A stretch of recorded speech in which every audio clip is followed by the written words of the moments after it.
Jai Jai Sri Caitanya Jaya Nityananda. Jai Advaita Chandra Jai Gaura Bhakta Vrinda. Jai Jai Sri Caitanya Jaya Nityananda. Jai Advaita Chandra Jaya Gaura Bhakta Vrinda.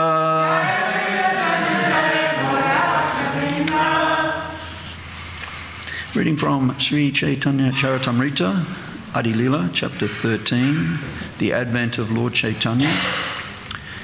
Now, is that text 93 on the board? Yes.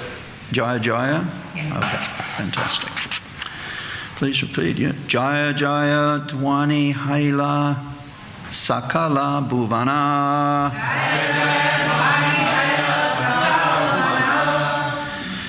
Chamatkara Haya Loka Bhave Mane Mana.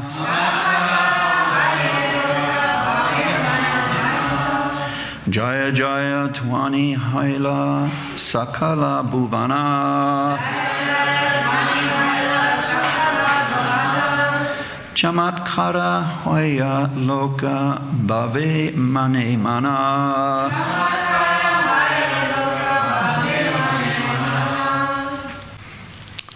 Jaya Jaya, all glories, Vani, vibration, Haila, there was, Sakala, all, Bhuvana, worlds, Chamatkara, wonderful, Haya, becoming, Loka, all the people, Bhave, state, Mane, Mana, within their minds.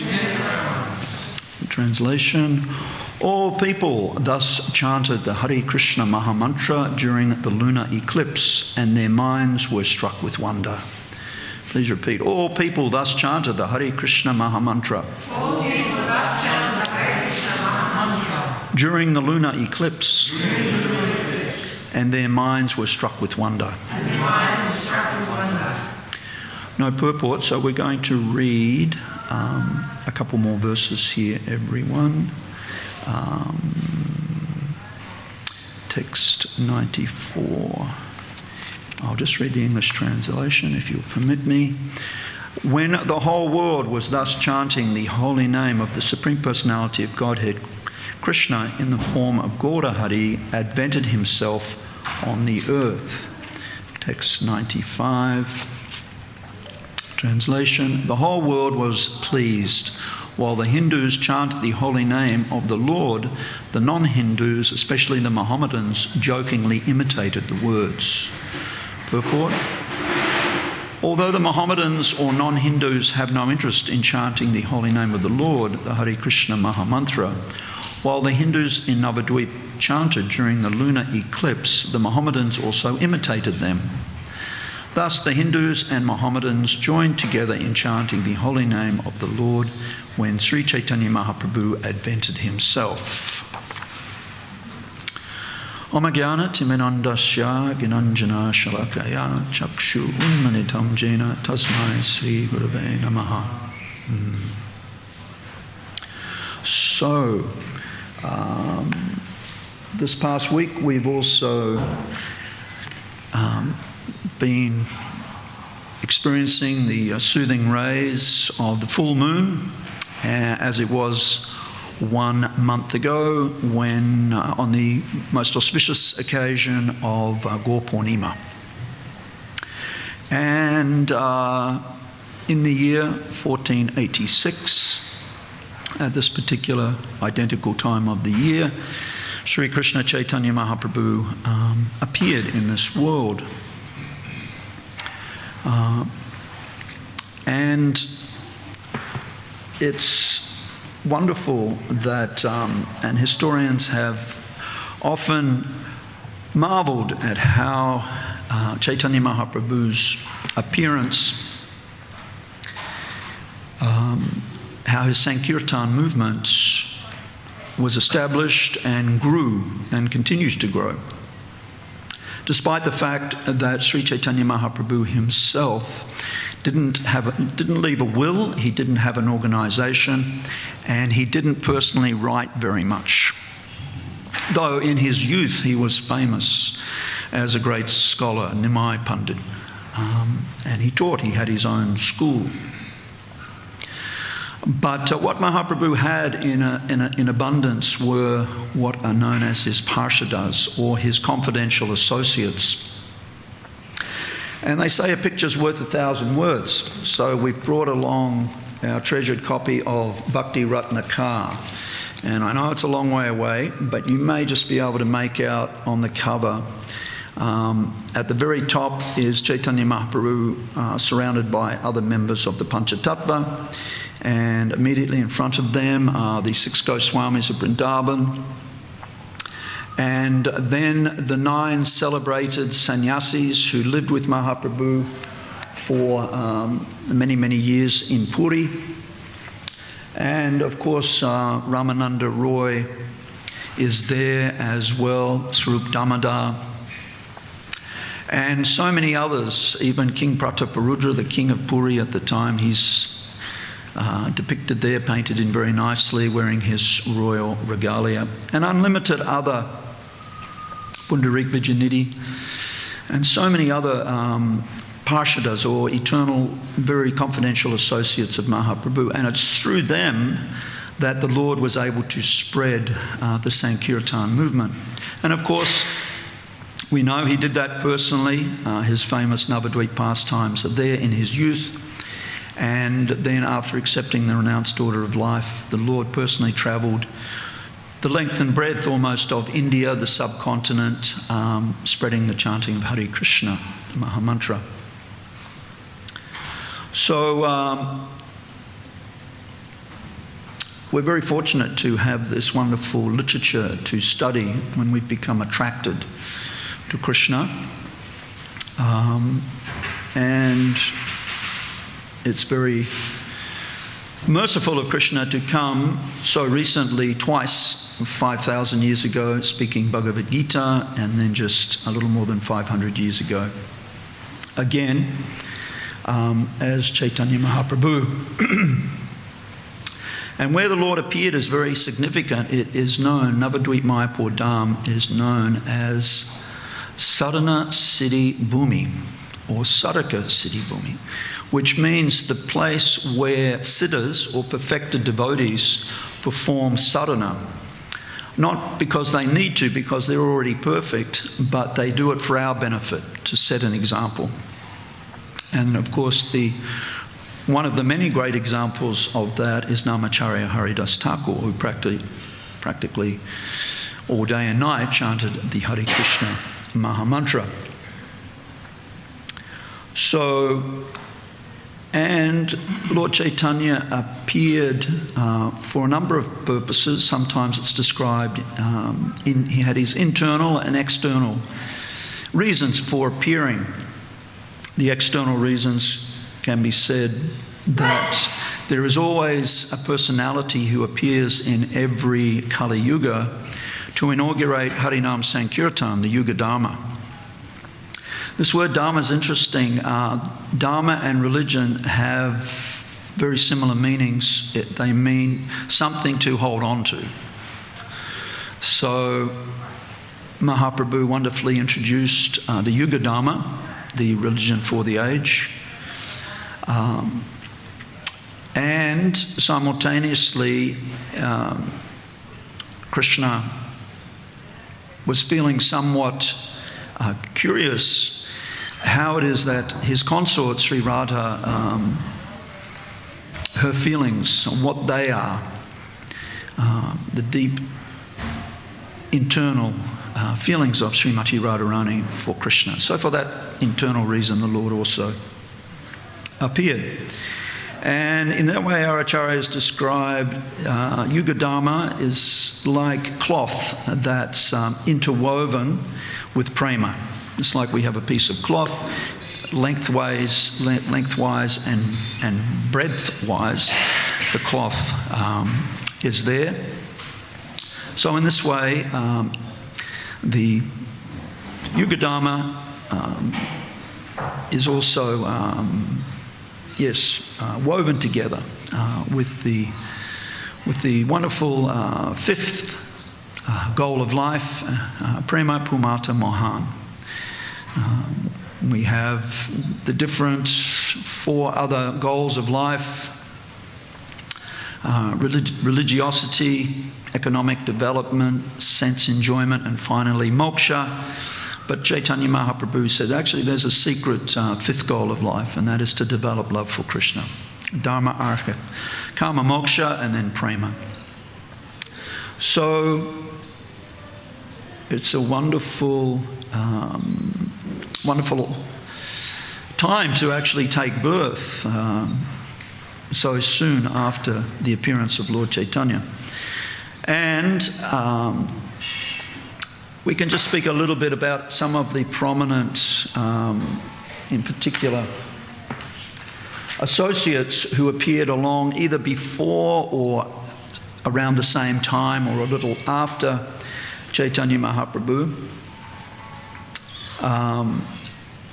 And it's interesting how the Lord converted a number of these great spiritual giants of the day to his Sankirtan movement. And one of those is, of course, Sarvabhauma Bhattacharya, who's the incarnation of the guru of the demigods, Brihaspati. And Sarvabhauma Bhattacharya is described as the greatest logician of his time. And it's said that he, as a young man, in age he was more like Chaitanya Mahaprabhu's father or even grandfather. He was quite elderly. But as a young man and a Brahmin, he'd gone to Mithila, famous seat of learning in India at the time, and he'd studied logic, Nyaya, one of the 6 great philosophical paths of India. And at that time in Mithila, students of logic weren't allowed to make copies of a very important book which was studied there by all the aspiring logicians of the time. They could hear it explained by the local and venerable professors of logic, but they weren't allowed to take copies with them. But Sarvabhauma Bhattacharya had such a memory that he memorized everything in the time he was there. And then he came back to Nadia and he wrote it all down. And he started his own school. And as a result of that, Mithila's influence was reduced. And Nadia's influence as a great seat of learning came up. And there's another interesting story in this regard, speaking of Nyaya, or logic, because we know Caitanya Mahaprabhu as Nimai Pandit also taught logic, and he had a very good friend who's quite famous to this day in India, and his name is Raghunath Siromani. And he was very keen to become known as one of the great logicians of India of his time. And even as a young man, he wrote a book on logic. And it's said that on one occasion, he and Lord Chaitanya, Nimai Pandit, were sharing a boat ride across the Ganga. And Raghunath Siromani asked Lord Chaitanya, would he peruse the book he'd just written on logic? And Caitanya Mahaprabhu said yes, he would. And interestingly, Caitanya Mahaprabhu had also written a book on logic. So after reading his friend's book, he said, I've also written it, would you like to read mine? And Raghunath Siromani said, sure. So he read Mahaprabhu's book, and then he started to cry because he realized how much inferior his own work was to Mahaprabhu's. So there was some discussion, and Mahaprabhu said, why are you upset? And he revealed his mind, And Mahaprabhu immediately threw his own book in the Ganga. Yeah. So his dear friend could go on achieve his aim, his goal, to become one of the famous logicians of the time. So, and it's interesting that Mahaprabhu converted a number of the most profound scholars and religionists of his time in different ways. For example, with Sarvabhauma Bhattacharya, he converted him by his respectful silence for 7 days, while Sarvabhauma Bhattacharya, this was after Mahaprabhu had taken sannyas and come to reside in Jagannath Puri, and it caused quite a stir in Puri when Mahaprabhu arrived and he fainted before the deities of Jagannath, Balaram and Subhadra. And some of the guards were a little concerned, who is this handsome young man fainting here in the temple? But it just so happened, by Krishna's arrangement, Lord Chaitanya's divine arrangement, that Sarvabhauma was in the temple at that time, and he could see this personality is extraordinary, not an ordinary human being. And he arranged for his own men to bring Lord Chaitanya out of the temple to his own home. And eventually the Lord came to external consciousness again. And understanding who Lord Chaitanya was, that he'd come from Nadia Navadvip, and who he was the son of, Jagannath Mishra and Sachi, and that Sachi's father was the great Nilambara Chakravarti. And they had some connection as friends going back to when Sarvabhauma Bhattacharya formerly resided there. So he felt some paternal affection for Lord Chaitanya. But he was very concerned. He's such an extraordinarily handsome young man, 7 feet tall, blooming eyes like lotus petals, arms stretching down below his knees, but accepting this sannyas ashram at such a young age. So out of concern, he offered to teach Lord Chaitanya Vedanta philosophy for 7 days to strengthen his resolve to remain fixed. Little did he know that this personality was no ordinary mortal, but he was the Supreme Lord, enjoying his pastime of renunciation, one of Krishna's 6 opulences. So he proceeded to instruct Mahaprabhu for 7 days in Vedanta philosophy. And Lord Chaitanya didn't say a word the whole time. And Sarvabhauma became concerned and even asked him, you just sit there, you don't question, you don't make comments. And of course, the Lord then revealed to him that he understood Vedanta philosophy very well, but it was Sarvabhauma's misinterpretation that was causing him some consternation.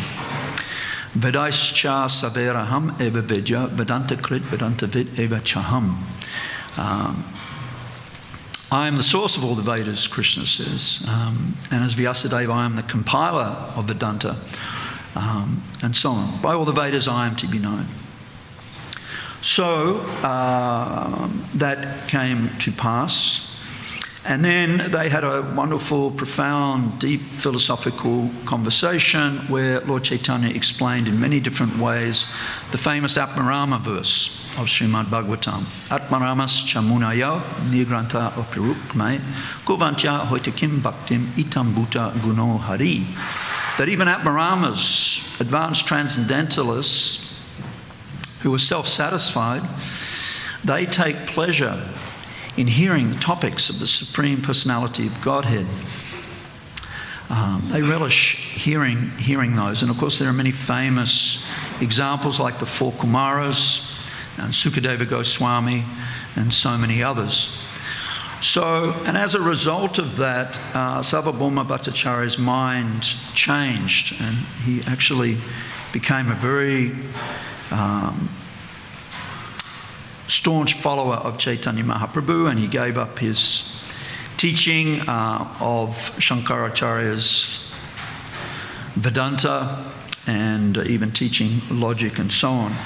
And it's said that what really solidified the relationship was that Sarvabhauma Bhattacharya did service for Mahaprabhu. First of all, he brought the Lord out of the situation he was in the Jagannath Temple, brought him to his own home. He also arranged for a permanent residency in Puri for Mahaprabhu, and many of us, I'm sure, have been to the Gambhira. That was a room. Kashishvara Pandit owned quite a large establishment there, a home, and there was one room there, and Mahaprabhu was given that room.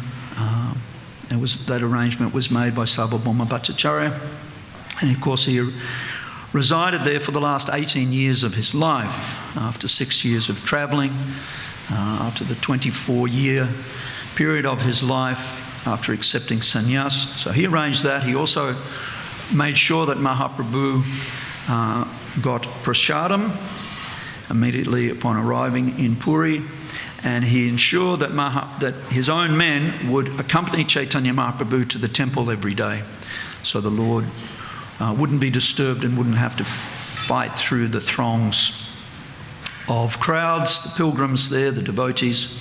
So he did that, and he offered one other thing which Chaitanya Mahaprabhu didn't take him up on, because he didn't consider it very important. But Sarvabhauma Bhattacharya offered to promote Chaitanya Mahaprabhu to a higher status of sannyas, because Keshava Bharati was Mahaprabhu's sannyas guru, and the Bharati Sampradaya, there are 10 names which were for sannyasis, which were given by none other than Sripad Shankaracharya, however many hundreds of years ago. And Bharati is not considered the most prestigious of those names. More prestigious are Saraswati, Puri, and Tirtha. So Sarvabhauma Bhattacharya said, I can perform some ceremonies which will promote you to a higher status of sannyas. Mahaprabhu said, not important. And he quoted different verses, but one verse which comes to mind is Kiba Nyasi, Kiba Vipra, Kiba Nyasi, Sudra Keni Noi, Ye Krishna Tattva Veta Se Guru Hoy. It doesn't really matter what birth one has. If one's a Vipra, a Sudra, it doesn't really matter. If one is very well schooled in the science of Krishna Tattva, then he's a bona fide spiritual master. And Pradyumna Mishra is a wonderful example, and with Ramananda Roy, of that aspect of our philosophy. Because Pradyumna Mishra was born in a Brahmin family, and as we mentioned, Ramananda Roy was not. But when Pradyumna Mishra came to Puri one time, he very much wanted to hear topics about Krishna from Lord Chaitanya himself. But Lord Chaitanya directed him to go and speak with Ramananda Roy. And he said, all I know about Krishna, I've learned from Ramananda Roy. So better you go and talk to him. Which is exactly what Pradyumna Mishra did. And it was interesting because when he went to the home of Ramananda Roy was at that time teaching the Devi Dasis, the teenage girls, the art of dancing very wonderfully for the pleasure of Lord Jagannath. So Ramananda Roy's servant instructed Pradyumna, you just wait here for a little while. He finished giving his choreography to these Devi Dasis, and after a short while, I'm sure he will come and speak to you. And of course, it's Ramananda Roy who's the only example, either Lalita or Vishaka. Anyone know? Either Sarup Damodar and Ramananda Roy. One Lalita Saki, and one is Vishaka Saki. Anyhow, he was identifying in his internal spiritual form as a maidservant of Sri Radha. And so in that way he was teaching these young girls. But he is the only example ever of such a personality being able to do that. So, and of course, eventually, Pradyumna Misra was more than satisfied with the wonderful conversations and instructions he received from Ramananda Roy. There are a couple of other wonderful examples of how Chaitanya Mahaprabhu converted others. And Prakashananda Saraswati, when Mahaprabhu went to Varanasi, he wasn't so anxious to meet with Prakashananda Saraswati, who was a leader of many, many other Mayavadi sannyasis. But eventually he agreed. But out of humility, the Lord went and sat in a place outside where pilgrims washed their feet.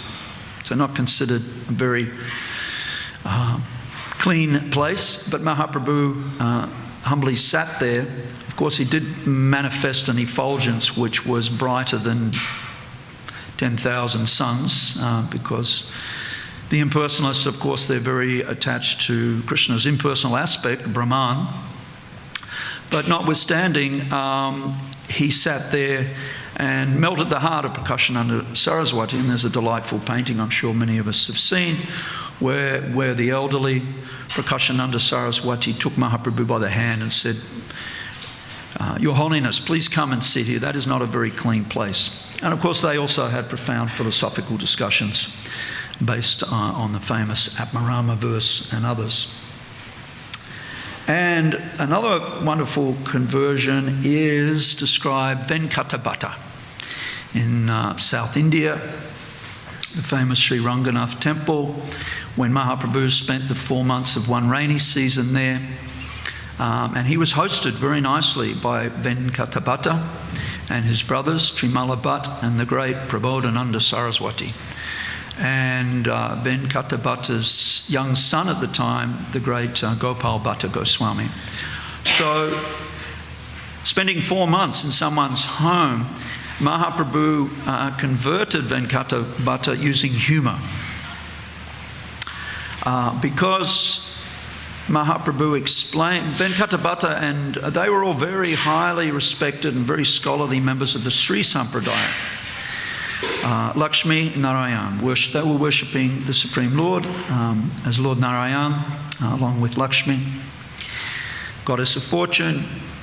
So Mahaprabhu joked with Venkatabhatta that, your Lakshmi, even despite performing very austere penances, was not able to enter into my Sri Radha and Krishna's Rasa-lila.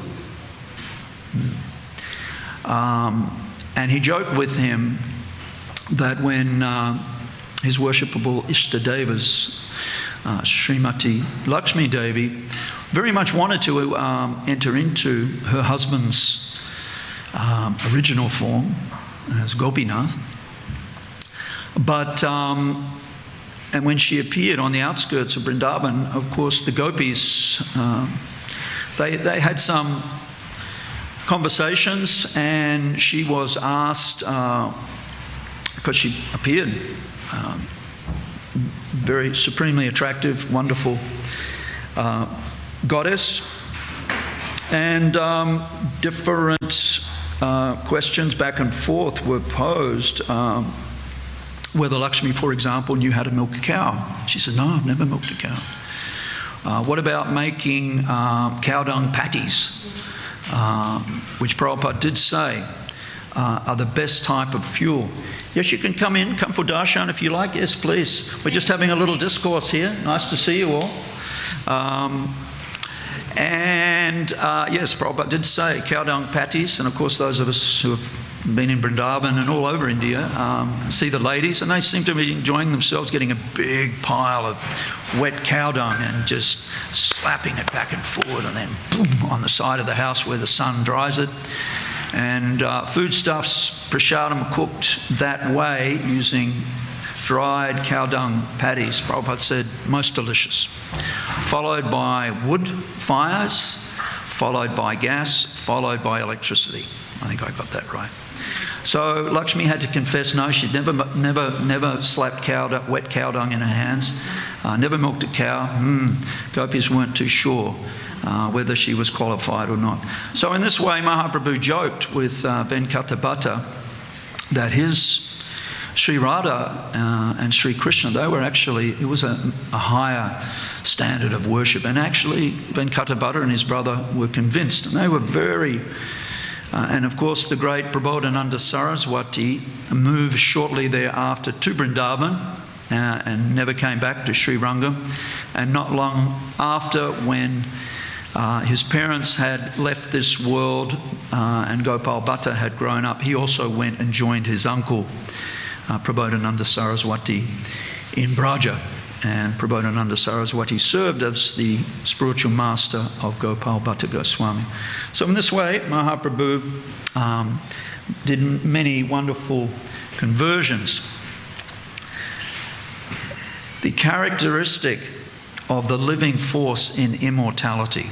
That is Prabhupada's definition of Caitanya Charitamrita. Wonderful definition.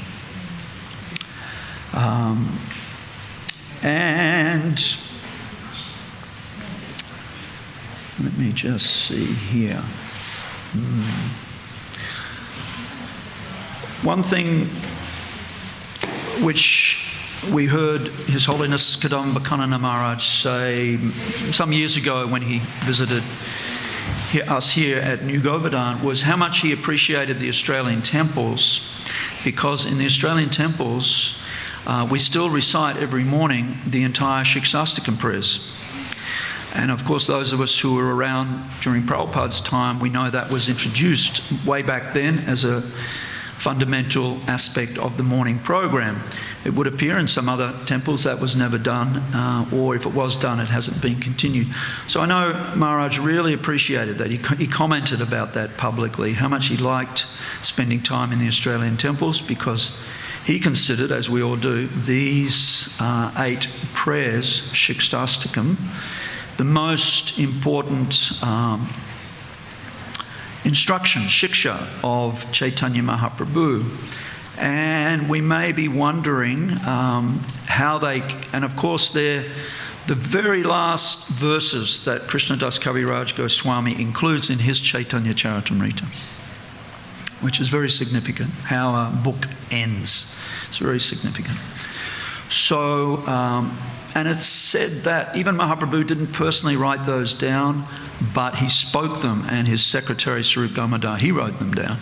And then he shared those with Rupa Goswami when Rupa Goswami came one time to Jagannath Puri for an extended stay. And Rupa Goswami, he wrote them for the first time in his shloka book, Pajavali. And from there, they were continued on in our wonderful Gaudiya Vaishnava Sampradaya. Now, another interesting, while we were doing research for this class, we often hear about Sambandha, Abhidaya and Prayojana. And different words can be used to describe those: concept, action and fruit. And of course, we have a great Acharya, 3 of the 6 Goswamis. Our Sambandha Tattva Acharya is none other than Srila Sanatana Goswami. And concept, and also Sambandha also means connection or to reconnect in our state from forgetfulness to Krishna to remembrance of Krishna. And they were, of all their writings between Sanatana Goswami, Rupa Goswami and Raghunath Das Goswami, there is one book attributed to each which is considered the very essence of these 3. So, some of you may know, and this is the only question of the day, 2 questions. Can anyone tell me which of Sanatana Goswami's literary contributions most conclusively embody this idea of sambandha or concept.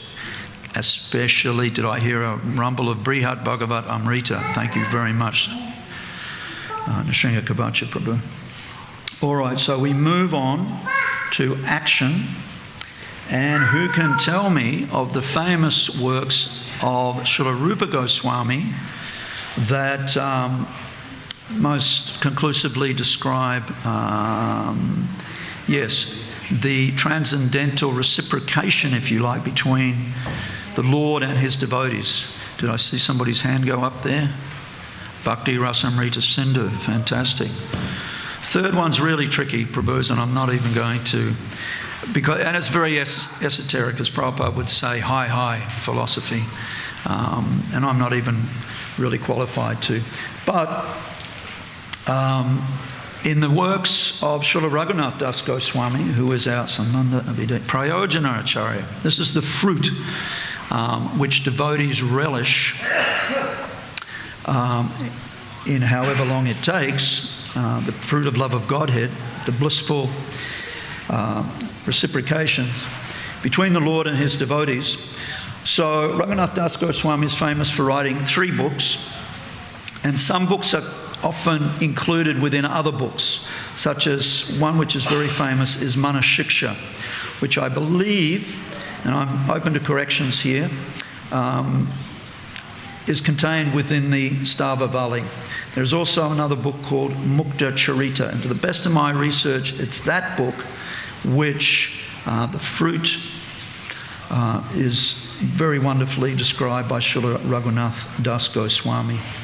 There are other books as well, Vilapta, Kushumanjali, and Danakeli Chinnamani.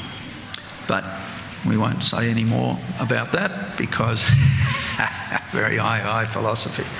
But still, that is there. So I did have a famous couple of quotes of Prabhupada to share today.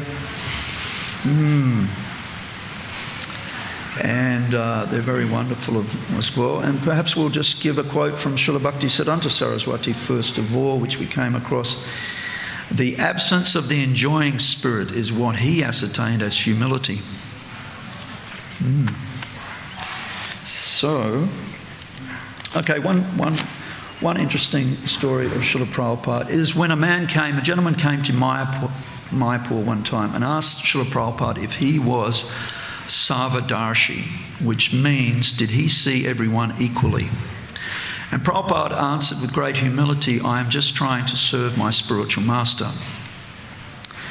But we can understand, based on Krishna's instructions, Vidya Vinaya Sampane Brahmani Gavihastini Suni Chaiva Swapakicha Pandita Samadashinaha. Krishna explains who is actually a Sarvadarshi. That by virtue of true knowledge, the humble sage sees with equal vision a brahmana, a cow, an elephant, a dog eater. So Prabhupada's coming to America at the advanced age of 70 and not discriminating between the different peoples of the world, but just freely giving. In the mood of Mahaprabhu, Krishna Prema, to whoever was willing to take it. Not everybody was, but Prabhupada was there on the order of his spiritual master, simply to give. And on another occasion, he was asked by a young person in the very early days, why didn't Srila Prabhupada come by flying carpet? To which Prabhupada replied, I am coming according to your standard. And it's not important how I came, but what's important is the message I've brought with me. So, and of course, that message did resonate with almost 5,000 of us who were fortunate to accept initiation from Srila Prabhupada while his brief 11 or 12 years, and that of course didn't stop when Prabhupada passed away, but it's continuing, and it's continuing to grow more and more, because as Vrindavan Das Thakur has stated, Mahaprabhu's pastimes didn't finish when Sri Caitanya entered the famous Tota Gopinath Temple in Puri, and he never came out. So his pastimes are ongoing, and there are many more wonderful pastimes. We are actually, and again to quote Kadamba Kanana Maharaj here at New Govardhana, he said, the pastimes of Mahaprabhu, they're ongoing, and we are in them, which is a very wonderful thing to experience. So I wanted to leave a little time this morning to Vishnu Jan Prabhu, and I would just like to give a little call out to the Sunday Harinam. He's asked me to do this, so I'm very enthusiastic to do this also. Just the good news is, everyone, that the weather's cooling down. And I know all of you already have a mountain of service here at New Govardhana, but and it has been very hot. But every Sunday, and Vishnu Jan has the right name as a Sankirtan leader, we do go out and we follow the markets. And is it Coolangatta tomorrow, Vishnu Jan Prabhu? Yes, got the thumbs up. So we follow the markets, and it's very blissful, it's very ecstatic. Yes, if you've got a few hours on a Sunday, maybe you can't come every Sunday, but please register your interest with Vishnu Jan Prabhu. Give him your phone details, and he'll send you a little, as he does all of us, he'll send a little text message on either the Saturday evening before or early on the Sunday morning that we're meeting here at this time. And it's very blissful. As Harinam Ruchi, World Travelling Sankirtan Party, says, don't miss the bliss. It is very ecstatic. And very expertly organised by Vishnu Jan. And don't let anybody tell you there's no such thing as a free lunch, because we're very good for business for the three Gopals restaurants at Burley Heads, Kingscliff and Coolangatta, where we're going tomorrow. We're very good for business. We drum up a lot of business just being out there doing Harinam. So we're rewarded with a wonderful lunch afterwards. And last Sunday was a free lunch, was Ekadashi. And I just had some fruit for breakfast, and by the time the Harinam had finished, I was really, really hungry. And I was planning to go home and cook a quinoa sabji. But lo and behold, Vishnu Jan had brought a half a bucket, and it was still warm, of quinoa sabji from the temple breakfast that morning. So we sat down and had a picnic at the end of Milton Street in Byron Bay. And it was just delightful. So, and some of you may have seen, he's a nice gentleman, older gentleman. His name's Nick. And whilst we were changing leaders of the Kirtan, Nick came up to us. He was wearing it yesterday, I think, at breakfast, a Jai Jagannath t-shirt. And there were some other people with him, and he introduced himself, and he's here on holiday.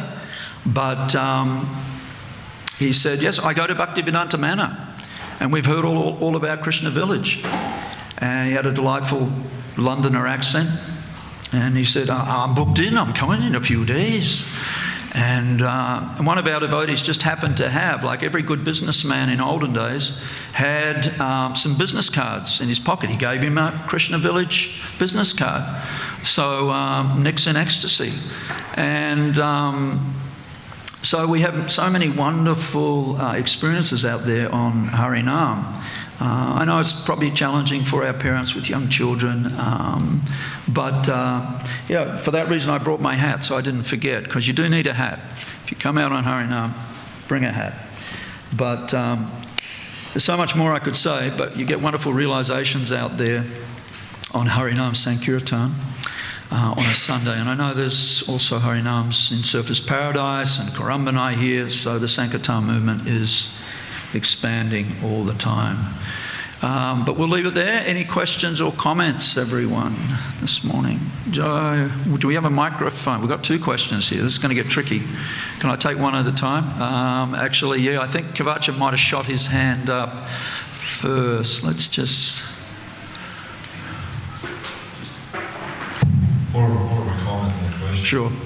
You were wonderfully describing how Caitanya Mahaprabhu he would convert people in different ways through his humility, through his humour, through his knowledge, and different ways.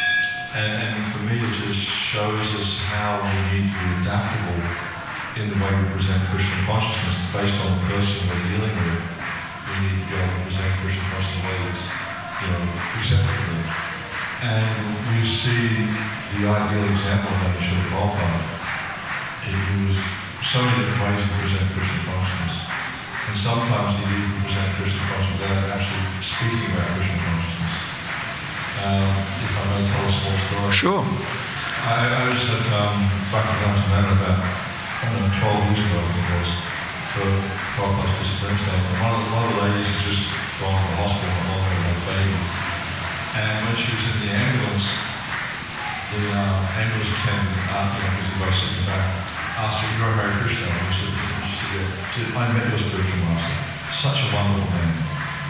And she was kind of like, because he was saying this many years ago. He said it was in 1977 when Prabhupada was in the man. And he had a urinary tract infection, had to go to the hospital. So this man was the ambulance attendant back then, 30 or 40 years ago. And Prabhupada didn't preach or anything like that. He was just so nice to the guy. And like 30, 40 years later, he remembered that Prabhupada was such a nice man. Oh, nice. Thank you, Nishinga Kabacha. Ikshvaku, would you like to? Yeah. Thank you. Just because you were mentioning about Ramananda Roy's identity, Prabhupada says in the Adi-lila that, referring to the Ganodesha Deepika, that he was Arjuna. And then he says that some people consider him as an incarnation of Lalita, all the others of Vishnu. Yeah.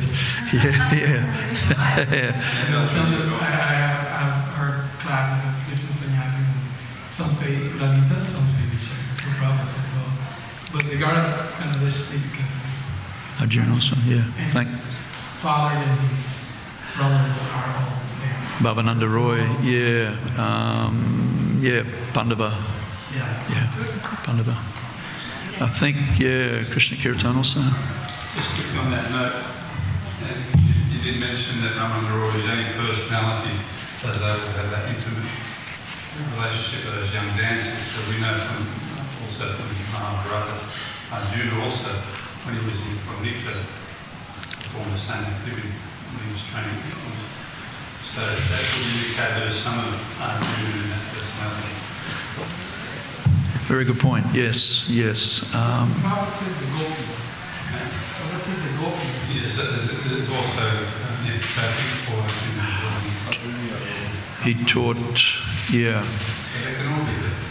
Yeah, they can all, He taught, the king of Bharat, was that right? He taught his daughter dance, because he'd been cursed by Uvasi, right, to be a eunuch for 1 year. So that kind of fulfilled that curse. Yeah, taught dancing for a year. All right, so we'll stop there. Thank you very much, everyone. Hare Krishna. Sri Caitanya Charitamrita ki. Harinam Sankirtan ki.